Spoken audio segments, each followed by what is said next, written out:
Hello everyone and welcome to the first of hopefully many series of lectures on this channel.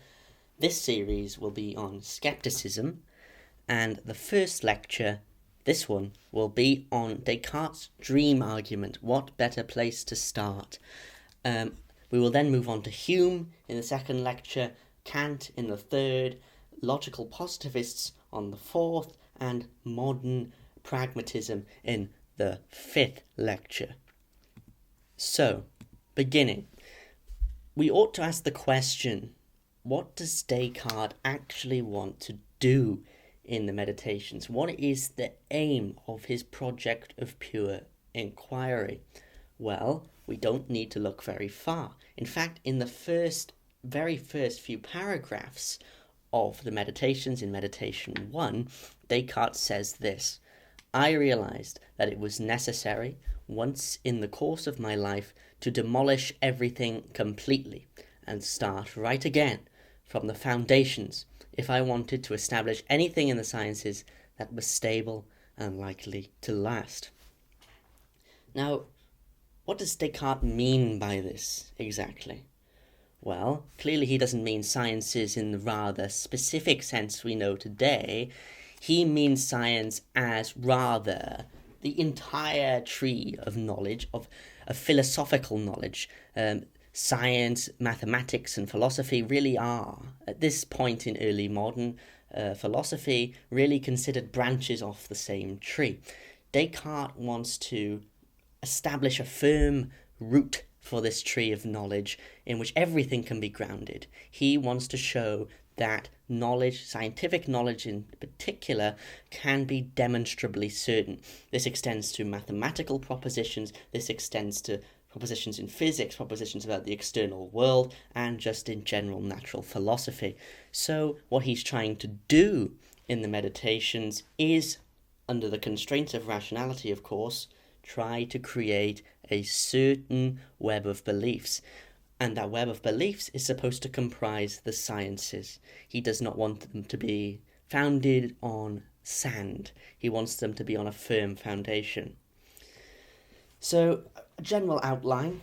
Descartes begins by questioning whether he has been deceived by the senses in the first meditation, whilst in the mundane paradigm. Now, what I mean by this is he starts off in the position of the vulgar. He starts off in the position wherein one believes that they acquire all knowledge from the senses.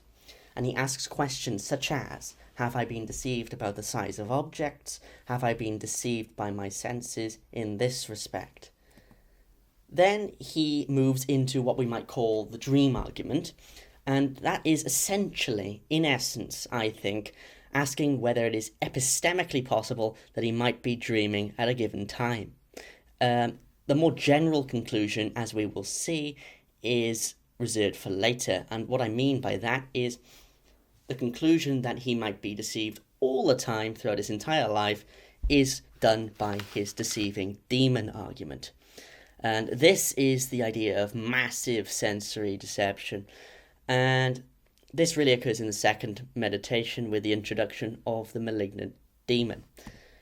So, and this also extends to a priori truths. The first meditation really is a reductio ad absurdum of the naive position of the meditator, who believes that all knowledge is a posteriori and such knowledge is certain. In the second meditation, we will see that the deceiving demon argument actually aims at mathematical truths, or rather our confidence, or second order confidence in mathematical truths. So that's just a brief outline of what's going on. So, the dream argument. Let's look at the anticipation. It's really important in order to give an adequate interpretation to consider what is the build-up to the dream argument. What is Descartes doing in anticipation of this? Well, he begins with the dogmatic, mundane, empiricist worldview, as pointed out by Frankfurt. Here is a quote at the beginning of Meditation 1. Whatever I have up till now accepted as most true, I have acquired either from the senses or through the senses. So essentially, the starting point of all knowledge is the senses, rather, if it is direct acquaintance with the senses, or rather, inferences from that acquaintance, all knowledge does start from sensory perception, according to the naive meditator at the beginning of the first meditation. So, the web of belief presupposed by the meditator at this point does not exclude the belief that veridical perception is possible, right? Descartes takes it for granted at the beginning of the first meditation that veridical perception is possible. He just wants to entertain the idea that sometimes we are deceived. Not all the time, but sometimes with regard to maybe small objects, we have been deceived, and we are in fact deceived. I have been deceived by the senses, such as in the case with small objects. But the meditator, as I said, does not yet question the possibility of veridical perception simpliciter. He doesn't go for the big fell swoop yet. He rather focuses on particulars at the beginning of the first meditation. Particular dubious perceptions such as seeing a tower in the distance which appears small but is actually very large. He says, in fact, which is very interesting, it seems that doubt is quite impossible for such perceptions as I am sitting by the fire. This is the naive view that the radical empiricist, we might say, meditator adopts at the beginning of the first meditation. There is no such room for deception, analogous to the case of small objects that are far, if I'm simply sat in my chair and reading a book. That is obvious. That is certain. I don't need to worry about that. But then Descartes raises another problem. After he has expressed the view that knowledge is certain about certain sensory perceptions, such as my sitting in the chair, he says, what about those madmen whose brains are so damaged by the persistent vapours of melancholia that they firmly maintain that they are kings when they are paupers, or say that they are dressed in purple when they are naked? These people have a firm conviction that a certain state of affairs obtains, namely, a certain state of affairs that they claim to perceive. The madman claims to perceive his purple clothes, when in fact we know, as sober external observers, that there are no such purple clothes. The meditator ponders whether he can be likened to such men with regards to the state of affairs that supposedly obtains in his living room.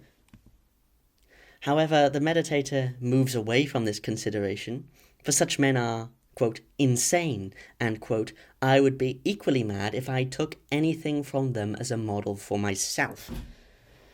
Now, what is going on here? Why is the meditator so averse to entertaining the idea that he might be insane? Well, as Frankfurt points out, Descartes' project in the Meditations is not to question rationality. It is to build a firm foundation for the sciences under the constraint of rationality. He's not prepared to question his rationality, for we could not get off the ground at all if Descartes were to immediately put rationality in the crosshairs. Descartes could not even form the skeptical arguments without some prior beliefs assumed in the web. Now, let's try and explicate what we mean here. I am saying that Descartes is assuming some constraints of rationality. He is assuming that he is a rational being, or else he cannot carry out the inquiry at all. In fact, this is one of the things he is willing to assume, according to Frankfurt. Now, I want to really draw out a Wittgensteinian point here. As Wittgenstein points out in On Certainty, if you try to doubt everything, you would not get as far as doubting anything. Now, the very act of doubting presupposes some prior belief. The dream argument, for example, as we shall see, presupposes the epistemic possibility that we are dreaming. Now, what Wittgenstein means here is that doubt comes into existence because we entertain some other belief.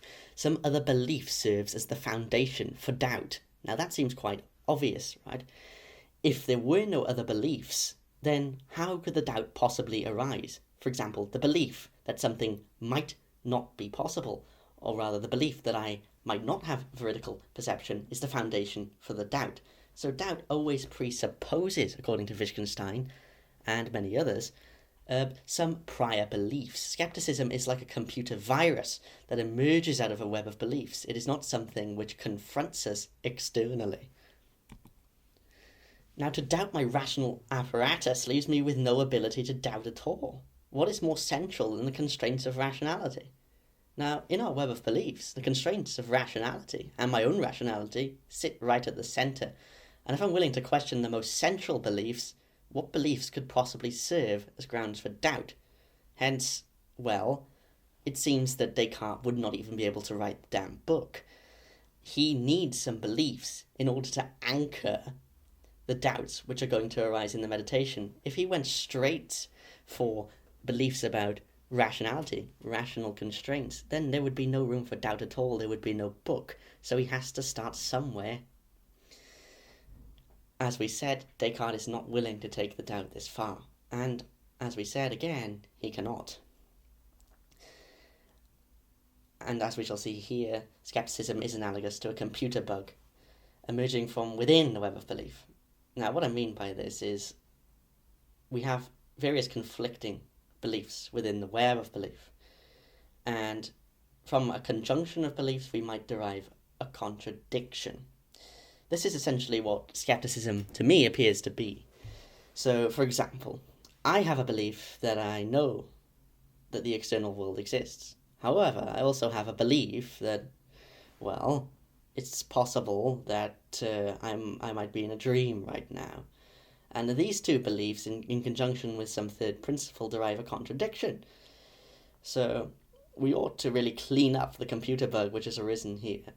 And the fact that the bug arises in the first place is because we had prior beliefs. So Descartes' not going to go and straight away attack the rational apparatus. That really isn't what's on his mind here. He is presupposing a set of rational constraints in order to carry out the inquiry in question. So let's move on. He's not willing to drop the fact that he is a rational being. So, naturally, the dream argument arises. As Frankfurt calls it, dreaming as the madness of the sane.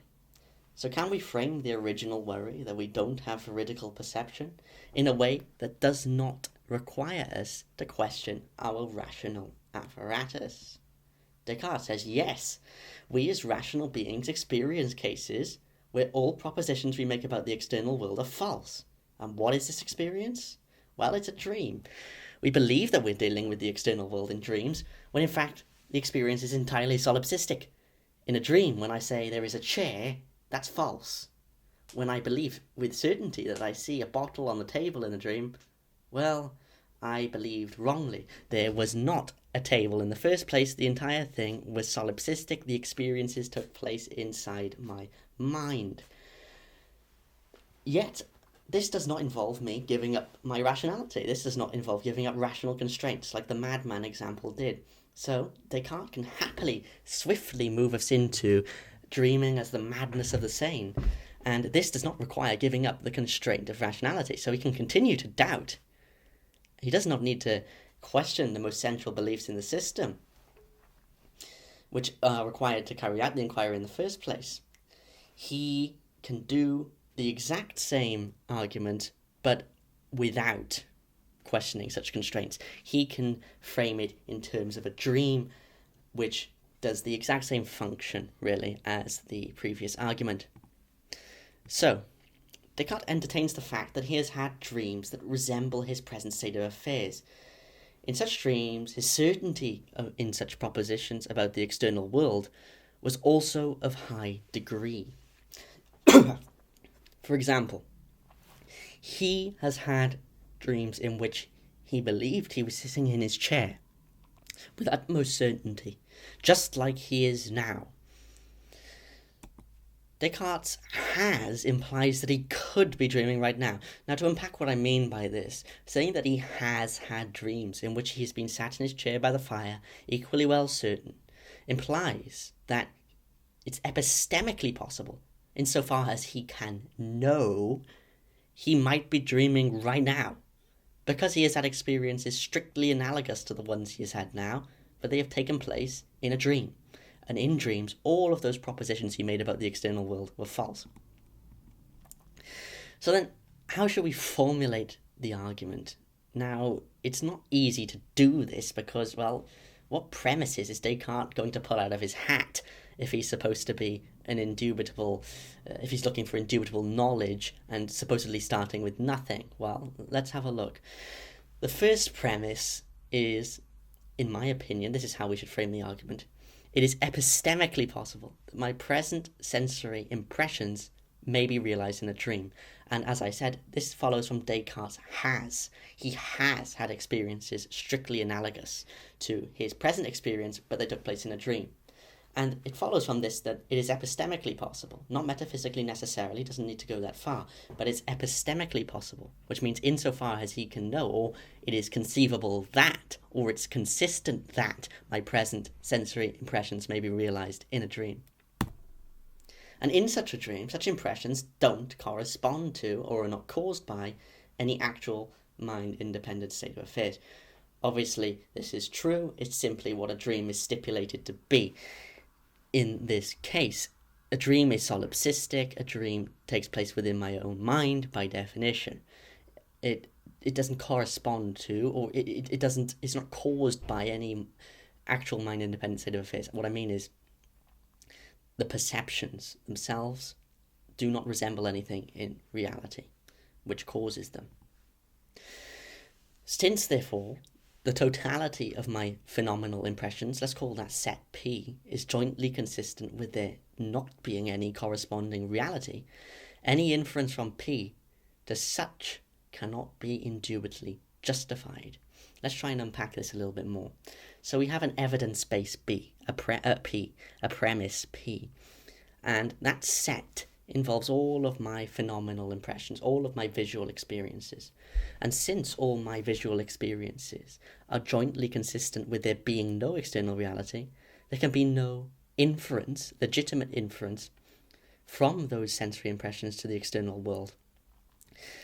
Now, it cannot be indubitably justified. Now, I want to put a little constraint on this. This concerns only the a posteriori. This says nothing about whether there may be a priori justification at this point. The conclusion is, I do not presently have indubitable knowledge of the external world. Now, here's some important disclaimers. Descartes is not yet making a universal conclusion. This is reserved for the malignant demon argument. That I cannot tell that I am dreaming at T does not imply that there is no time where I cannot tell, as Bernard Williams points out. Now, Descartes' argument only raises the point that at this moment he can't tell whether or not he is dreaming. Yet that doesn't entail that his entire life he might have been dreaming. He is silent on this for the moment, and it is quite clear that he reserves this more general universal conclusion for the malignant demon argument. And another disclaimer, Descartes doesn't like premise 2. He, in fact, undermines it by appealing to the a priori, namely his argument for God's existence. He thinks that we can legitimize such inferences to the external world by appealing to the existence of God. However, as we shall see, the argument is best understood as a reductio ad absurdum of the position of the first meditation. The position of the first meditation is essentially assuming that only a posteriori truths exist, and he wants to reduce this to absurdity. To illustrate this, so the dream argument, insofar as it's presented by Descartes, is much more modest. He's not establishing anything universal, yet he's only talking about his present experience. As we said, he introduces the malignant demon to cover this. And since he believes the dream argument to be defeated, premise 2, by appealing to a priori, it's best to see the dream argument as a reductio ad absurdum of that naive empiricist position of the meditator, where all knowledge comes from or through the senses, right? So this is the position the meditator takes at the beginning. All knowledge comes from or through the senses, and such knowledge is certain. But there is no certainty about beliefs about the external world if all we can utilize is the a posteriori. So it's a reductio, and it's a successful one at that.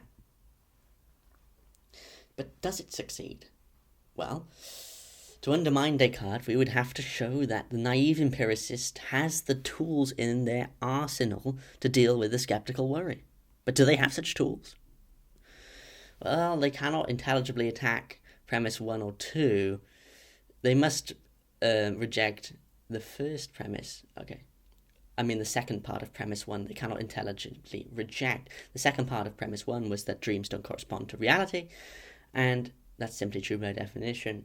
And 2, they cannot reject because that's simply an obvious point about justification or underdetermination by evidence. So they want to reject the first premise, namely that it's possible that we might be dreaming right now, right? Or that we cannot tell that we are dreaming right now. Descartes, in the project of in the Meditations, according to Bernard Williams, can be criticised here. In fact, Bernard Williams, in his appendix of Descartes, the Project of Pure Inquiry, raises precisely this point. He says that just because we can't tell that F when F, it does not follow that we cannot tell not F when not F. In the dream, we cannot tell that we are dreaming. But when we're not dreaming, we can tell that we're not dreaming. But in my opinion, and in the opinion of many others, this response by Williams completely fails. So what's wrong with Williams' objection? Well, he suggests that we can tell not F when not F because dreams in fact have certain markers, differences in the perception of time, rational judgment, and so on. So Williams is placing some a posteriori constraints on our possible worlds. He says we discover that a dream is such and such, there's time dilation and so on, which means it's not possible that we might be dreaming right now, because that situation we've just described is not a dream. In fact, because dreams, as we know, involve time dilation, all of these different a posteriori constraints. But how do we know that those a posteriori constraints were not themselves derived from a dream? It's at least consistent to say that we might dream that dreams have certain a posteriori conditions. The conditions I've just made up for dreams, namely that time dilation occurs and so on and so on and so on, those conditions might have emerged out of a dream. Might I not be dreaming and then dream that certain facts obtain about dreams? This is a huge problem. Therefore, we don't know whether we have placed a real a posteriori constraint that was itself not derived from the dream. We can't appeal to any a posteriori evidence about dreams or what they are in fact, because, well, that evidence itself might be sourced from a dream. And this also applies to neuroscientific objections. Penelope Maddy has an article in which she talks about neuroscience. Dreams are distinct brain states from waking perception. Therefore, well, we can tell that we're not dreaming. We can just look at the brain. Duh. But this doesn't work. Why? Because all of that neuroscientific evidence may have been derived from a dream. We can place the a posteriori constraint on possible worlds and say that, well, dreams are such and such, therefore we're not dreaming right now. Dreams are this brain state, therefore we're not dreaming right now. But the question still stands. How do we know whether we have derived that neuroscientific evidence from within the dream or not? We don't. How do we know that this information was not sourced from the dream world? Even if it is, then, metaphysically impossible that I'm dreaming right now, because of some constraint on possible worlds. Because of some way the dreams are in the real world, as I say here. We can't know this. So there's two layers to this, right? The point is, any a posteriori constraint we put on our possible worlds may have been derived from within the dream itself, and therefore we cannot argue against Descartes' first premise that it's conceivable that we might be dreaming right now. Epistemic possibility is sufficient for Descartes' argument, and no appeal to the a posteriori can defeat the skeptical argument. This is the conclusion we can derive from this. Any appeal to a posteriori evidence to try and refute that we might be dreaming right now might itself have been sourced from within a dream. And therefore, well, we don't know whether the constraint is actual or not that we've placed on our possible worlds. So there's a second order worry, which doesn't solve the problem at all. Descartes, it's sufficient for him to merely show that both positions, whether I'm dreaming or whether there's actual correspondence to reality, they are both epistemically indistinguishable, insofar as we know the experiences are the same in both. That's all he needs for the argument to work. So Williams fails. Penelope Maddy, in her neuroscientific discussion, that all fails. So, as a reductio of the position of the meditator in Meditation 1, the argument succeeds. It successfully reduces the position that we have certain knowledge of the external world and all knowledge is a posteriori. He destroys this position.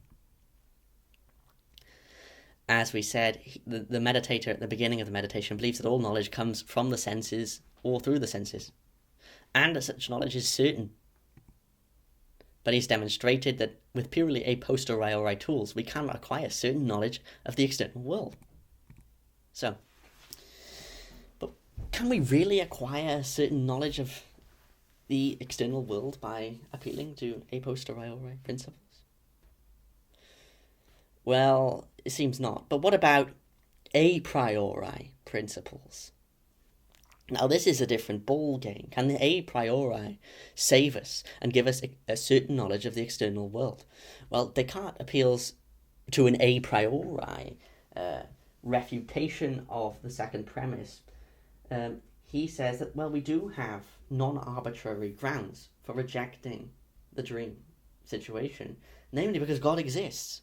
And he appeals to the existence of God via two arguments. Now, the first argument is the causal argument.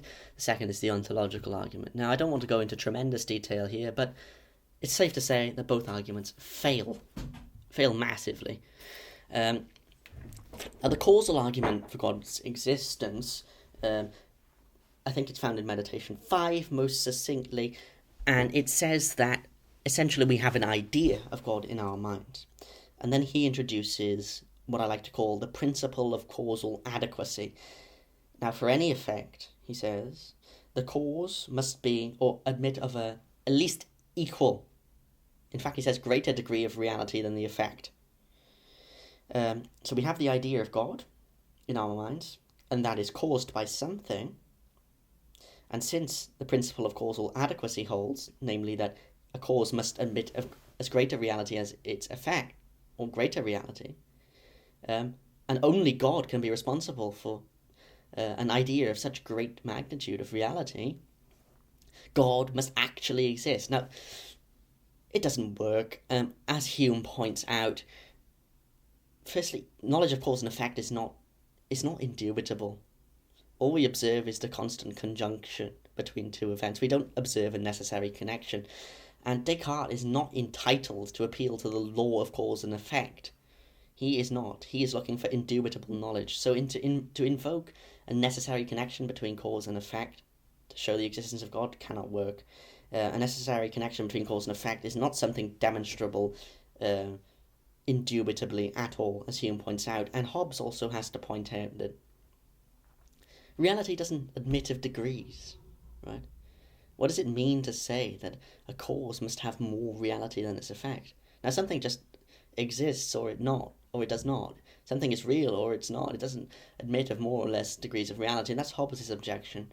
Now, with regard to the ontological argument, in Meditation 6, Descartes thinks that it is, it's essentially hinged upon the idea that existence is a predicate, that existence is something that an entity might not possess or can possess,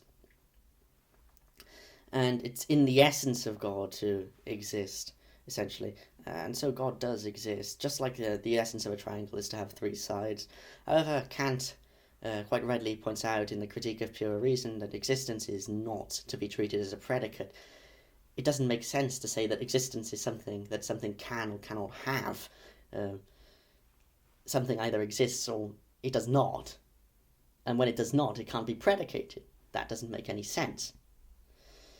But can we appeal to any other a priori truths to acquire a certain knowledge of the external world? Descartes' principles, they fail. The existence of God, as demonstrated by Descartes, fails in terms of indubitability. But are there any other a priori truths we can use to say we have certain knowledge of the external world? Well, not so much an a priori principle in the sense of Descartes, but Norman Malcolm, friend of Wittgenstein and so-called ordinary language philosopher, tried to object to Descartes' dream argument by appealing to philosophy of language. Now, it's not possible that we're dreaming right now, according to Malcolm. To utter "I am dreaming" is a contradiction, according to Malcolm. Or even "I might be dreaming" is to assert a contradiction, because a dream necessarily involves a difference in rationality or the ability to make rational assertions. That we can make rational assertions such as "I am not dreaming" entails that we are not in fact dreaming, because in dreams we cannot make any rational assertions at all, according to Malcolm. And this is just true by virtue of meaning. This is just a definition. This is how the contradiction comes into play. But is it really a contradiction to ask "might I be dreaming?" and then to say, is that really a contradiction? Because according to him, the ability to assert the sentence already entails that we are not dreaming.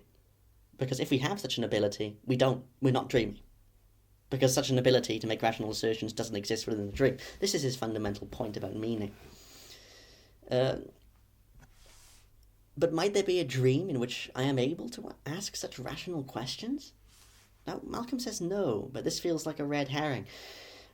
We have departed way too far from ordinary language, and we all know what we mean by the statement, "I might be dreaming." We all know what we mean when we say, "Can I make rational assertions in a dream? Might it be possible to make rational assertions in a dream?" And Putnam points this out in Dreaming in Depth Grammar. It's a red herring, what Malcolm is raising here. He's departed too far from ordinary language. And for him, it's true by virtue of meaning of dream that we are not dreaming right now when we make such assertions. But we all know what the argument means. And since we all recognize what the argument is about, the real meaning of dream is somehow unrecognized by us when making such assertions. According to Malcolm, the real meaning of dream is what he knows. But in ordinary language, when we entertain the dream argument, we are incorrectly using the word dream. We are mistaken about its meaning. But this is extremely dubious that a philosopher knows the real semantic content of dream, but an ordinary user of the language does not. Well, this is just a sign that he has given a terrible account of the meaning of dream. It doesn't capture ordinary language usage. We all admit that the dream argument makes sense. We all admit that the sentence, "Might I make rational assertions in a dream?" is not a contradiction. Therefore, he has given a very dubious account of meaning here, departed too far from ordinary language, and it's an ultimate massive red herring. This is a sign that his criterion of meaning has failed. And might I say, any criterion of meaning in philosophy has proved to be terribly dubious in the end. So, the dream argument not only succeeds as a reductio, but shows that we don't have certain knowledge of the external world at all. There's no a posteriori principles we can appeal to, nor any a priori principles that can save us here, to give us certain indubitable knowledge. And this is much more than what Descartes hoped to achieve, of course. Descartes didn't want to demonstrate this. He wanted to show that ultimately God is the grounding for knowledge in the external world, about the external world, and that we do have such certain knowledge, because we have certain knowledge that God exists. But the arguments fail. But, okay, maybe we're thinking, Descartes' too stringent. We don't need to be certain about something in order to have knowledge. These conditions of knowledge are too extreme, too radical. Can we at least have knowledge of the external world, even if it is not indubitable? Something analogous to a justified true belief, maybe with some no-luck condition? Well, let's have a look. In order to have justification for a belief, let's just say any belief, as Fumerton and Vogel point out, you can find their papers in the description. We must be able to non-arbitrarily reject any alternatives that are also jointly consistent with the premises. Now, if we have a set of premises, or if we have a set of evidence, and there are multiple theories consistent with the evidence, well, we can't say we have a justified belief, true belief in theory 1, right, over theory 2, if we can't non-arbitrarily reject theory 2, right? We need to have some grounding to say that theory 1 is more likely to be true than theory 2. And what is being used as a premise in the dream argument, for example, is that we have, well, certain experiences. But solipsism, or the dream argument, is consistent with the fact that we have, sensory experiences, right? So it's idealism. There might be a mental world out there. Berkeley's idealism might be consistent with the fact that we have perceptions. It's logically. So in order to save the mundane beliefs, the ordinary world hypothesis, we must be able to non-arbitrarily reject these alternatives and non-arbitrarily reject the dream argument alternative. Or else there can be no justification at all. Justification needs to demonstrate some connection between the belief and the truth. It needs to show that my belief in theory 1, well, is justified because it's more likely to be true than theory 2. But what might such non-arbitrary rejection of theories involve? Well, inference to the best explanation, as Vogel points out, seems like a great candidate. Ontological and conceptual parsimony. A theory is simpler than another in different dimensions and therefore more likely to be true. And other theoretical virtues we might talk about, explanatory power and so on and so forth. So, the ordinary world hypothesis that we have, let's say, knowledge about tables and chairs out there in the world, can be saved only if it is made likely to be true by certain theoretical virtues. Maybe not just likely, but more likely than the alternative, which is the dream situation, the dream theory. But does the ordinary world hypothesis really possess the most explanatory power or parsimony? Solipsism, or the dream argument, that namely, only I exist and I'm dreaming up this whole damn thing, seems like a better alternative in these respects. Let me be more precise on this point, actually. Let's just compare the two ontologies here. Option 1 is that I'm dreaming everything. And all that exists is me and my dream. There are no external objects, no other minds. Now this is extremely simple. This only postulates one, arguably two entities, my mind and its perceptions, or perhaps just perception, if we're even more radical. So suppose that it's just me and my dream. Now that's clearly much simpler than me, my dream, ordinary perceptual states, other minds, an external world. That's a much more complicated hypothesis. So we can't appeal to parsimony. What about explanatory power? Well, the dream situation, the solipsistic dream situation, can explain all of my beliefs just as well as the ordinary world hypothesis. Why? Because, well, I believe in external minds. Why? Let's ask ourselves that question. I believe in other minds. Well, as Russell points out in Analogy, if you can read that, we observe a constant conjunction of my mind and my body and certain behavioural outputs. Then I see certain behavioural outputs in a body of another human, and I infer that they also have a mind because I have observed this conjunction in myself. But this doesn't presuppose that they actually do have a mind. This explains the origin of our beliefs without actually asserting that, well, other people have minds. So all of our beliefs can be explained in terms of the dream world. Also, in terms of explanatory power, it has no qualms with explaining the laws of nature, for example. They can just be, let's say, unconscious volitions which are arranging our perceptions. That's all there is to the laws of nature. That's why science works. Solipsism, the dream argument, well, it seems, cannot be defeated on the grounds of appealing to explanatory power or parsimony. And in fact, the ordinary world hypothesis has to be more likely to be true than the disjunction of all the alternative theories. But this is utterly implausible. Let me expound this.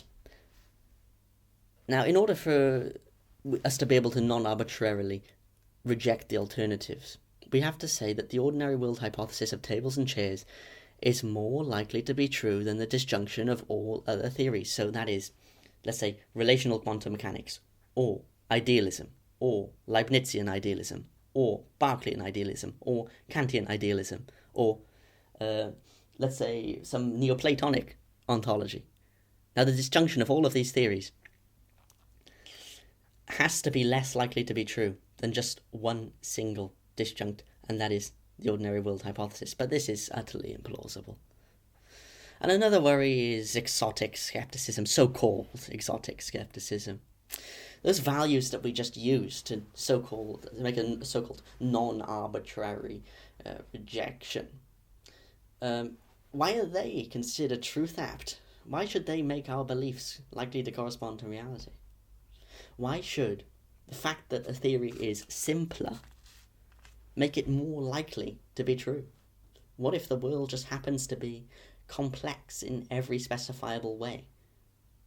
In that case, devising complex hypotheses would be the ones which are more likely to map onto the world. Why should we think that even explanatory power has any bearing, or let's say subjective plausibility, or what we have more subjective credence for? Why should we think that all of these constitute the correct justification relation? Why should we think that these place our beliefs in the correct relation to the truth? Why do these make our beliefs likely to be true?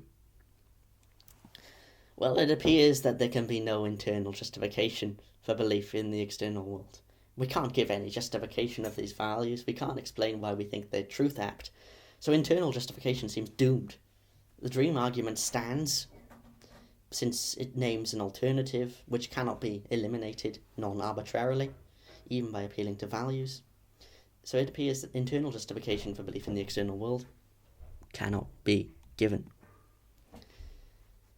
As we just said, Descartes' dream, even if we assume that theoretical virtues are truth apt, cannot be non-arbitrarily rejected as an alternative. But do we not have knowledge of the external world? But even though we do not have knowledge of the external world on internalist grounds, we might ask the question, what about externalism? Well, just to sum it up, I mean, there's many different varieties of externalism. You can look them up. One of the most famous is perhaps given by Alvin Goldman, who is pictured here, and that is, if a belief is reliably formed, it counts as knowledge, right?